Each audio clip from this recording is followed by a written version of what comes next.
मस्त अशी उपवासाला आज खिचडी केले आणि आता मुलं आले त्यांना आता देते खिचडी खायला.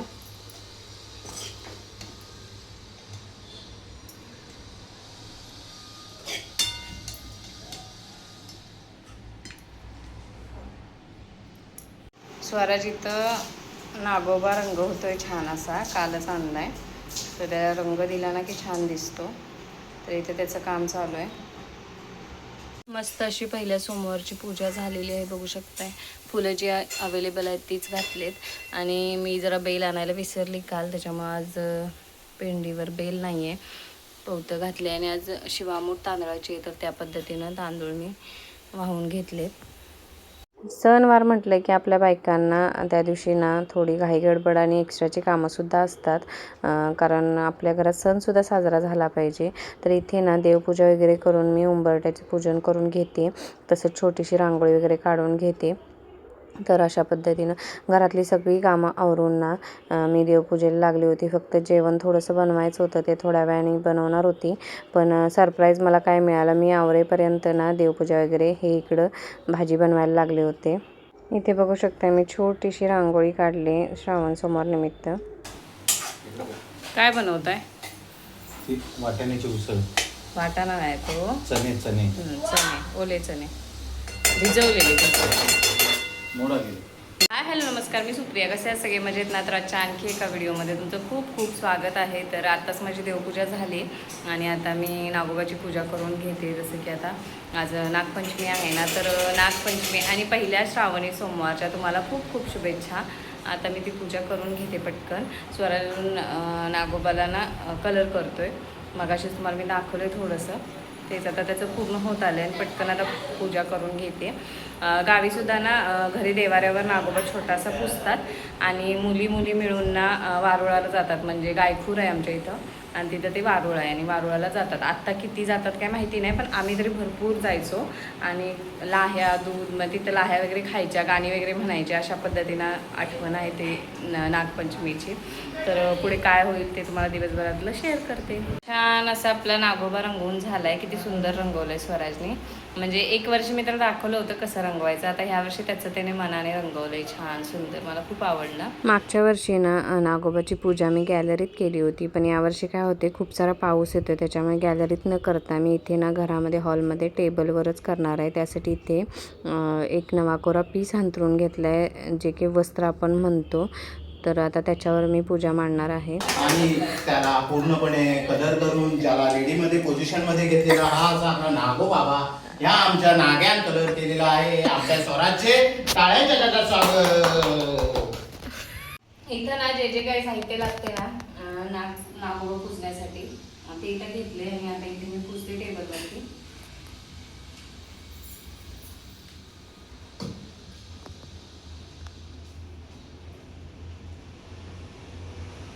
इथे नाही त्याची थोडी मस्करी करत होते. आमच्या इकडे कोकणामध्ये गाराणं घालायची पद्धत आहे ना, त्या सुरामध्ये इथे स्वराजचं कौतुक करत होते, का तर नागोबा छान रंगवला म्हणून. तर अशा पद्धतीने इथे बघू शकता मी पूजा करून घेते नागोबाची. आधी हळदी कुंकू वाहून घेतला. हा असा घुमायला ना, हा सर्कल असं सर्कल करून ना नागोबावर घालायचं अशा पद्धतीनं. नारळ घेतला तिथं नाही घ्यायला स्वराज नको खाली थांब एक मिनिट. असं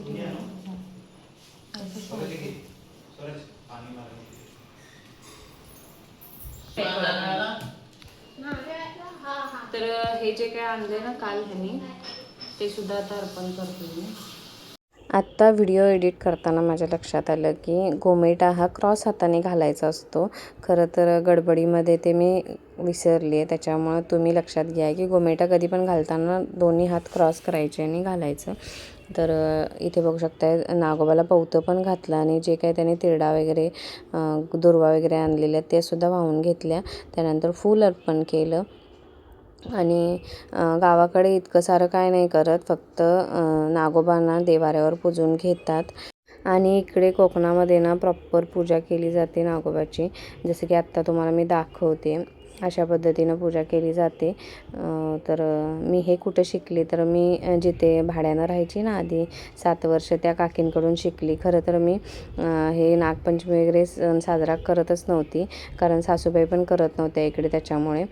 तर त्यांच्यामुळे मला सवय लागली की मी त्यांना एकदा विचारलं, म्हणजे मी करू का, तर बोलले कर, शिकवते तुला मी कसं काय करायचं ते. तर मग इकडच्या कोकणातल्या पद्धतीनं मी केलं आहे. पण असं कोकणातली प्रॉपर पद्धत येतेच असं नाही, जसं मला जमेल तसं मी पूजा केलेली आहे. तर तीसुद्धा छान वाटते असं बघितल्यानंतर. आणि कोणताही सण घरामध्ये साजरा केला की पॉझिटिव्ह वाईब निर्माण होतात, हे सुद्धा तुम्हाला माहिती आहे. तसंच मला घरामध्ये असं वेगवेगळे सण साजरे करायला आवडतात. कारण सासूबाई तर काही साजरे करत नाहीत, म्हणजे बऱ्यापैकी नाहीच, कारण आता त्यांचं वयसुद्धा झालं आणि त्यांना झेपत पण नाहीत त्या गोष्टी. छान अशी नागोबाची पूजा झालेली आहे. आता नारळ वाढवून घ्यायचा. मी ते इथं रांगोळी काढते.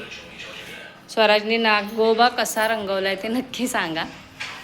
इथे ना यांना नारळ वाढवायला सांगितलं होतं. खरं तर हे म्हणत होते स्वराज वाढवू दे, पण म्हटलं नाही, तुम्ही आहात ना तर तुम्ही वाढवा, कारण ह्यांना देवाचं काय करायचं म्हटलं की जीवावर येतं. तर म्हटलं नाही, तुम्हीच करायचं. तर मग इथे नारळ वाढवत आहेत. आणि वाढवलेलं जे काय नारळातलं पाणी असतं ना, ते चोर आमचा हळूच इथं गपचूप घेऊन जातो, कारण त्याच आशेवर मुलं बसलेली असतात की कधी एकदा नारळ वाढवला जातो आणि कधी आपण नारळाचं पाणी पितो. तर अशा पद्धतीने पूजा संपन्न झालेली आहे. कशासाठी तू हे दिलंस वाटतं त्यांना, तांदूळ भरपूर. मी इथे ठेवले होते ना, चिमणीला खायला ठेवलेले, ते कबुतरांना घालते.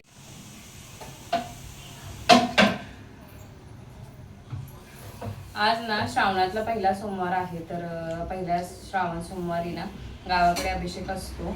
म्हणजे माझा मी देते, माहेरवाशी म्हणून देतात ना प्रत्येकजण, तर तसंच मी देते. पण मी जायला जमत नाही मला मुलांच्या शाळेमुळं, तर मी पैसेच पाठवते. तर आज अभिषेक झालेला आहे आणि इथूनच नमस्कार केला देवाला मी. आणि आता नागपंचमी असल्यामुळे ना आमच्याकडे ह्याचा कानावल्यांचा ओल्या नारळाच्या करंज्या करतात. तर त्यासुद्धा मी आता करणार आहे आणि चपातीच्या पिठाच्या पण बनवणार आहे. तर गावाकडच्या आठवणी खूप साऱ्या आहेत, म्हणजे जसं की आता वारुळाला जाणं वगैरे, आम्ही ना साड्या बिड्या नेसून जायचो वारुळाला, छान गजरा बिजरा घालून. तर अशा पद्धतीनं सेलिब्रेशन होतं गावी. करंजीचं सारण बनवते. आता ते थोड्या वेळ तयार झालं की करंज्या पटकन बनवून घेते.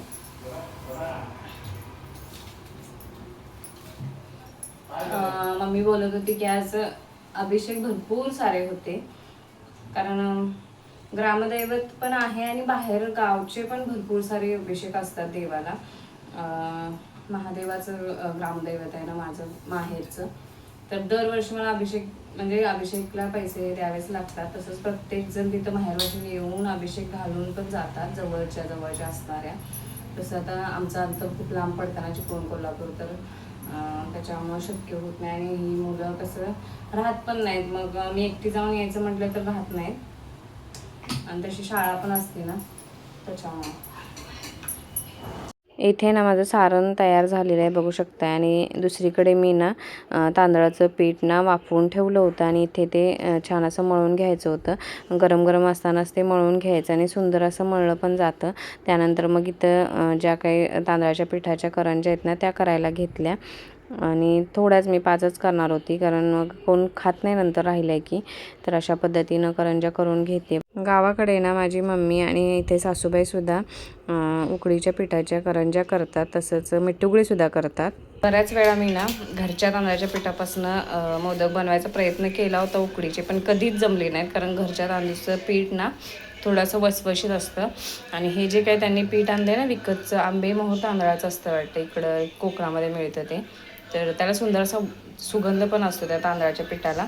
तर त्याचे छान सुंदर बनलेत, म्हणजे मला तर हे सुंदर वाटतात, कारण मला अजिबात जमत नाही, त्यापेक्षा हे बेटर आहेत.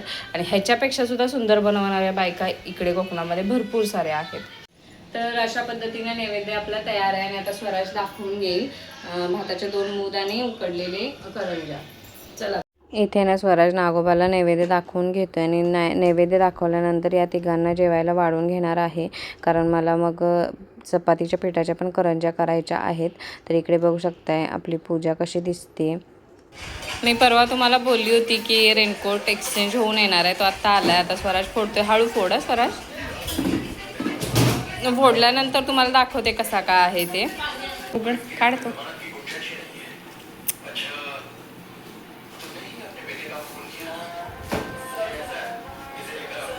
आधीचा थोडा शॉर्ट होत होता ना, म्हणून मोठा मागवलाय. आलाय आता बऱ्यापैकी मोठा आलाय. ते उघड. जॅकेट बॅग ठेवायला आहे का बघ त्याला. हां मोठा आलाय, चांगला आलाय.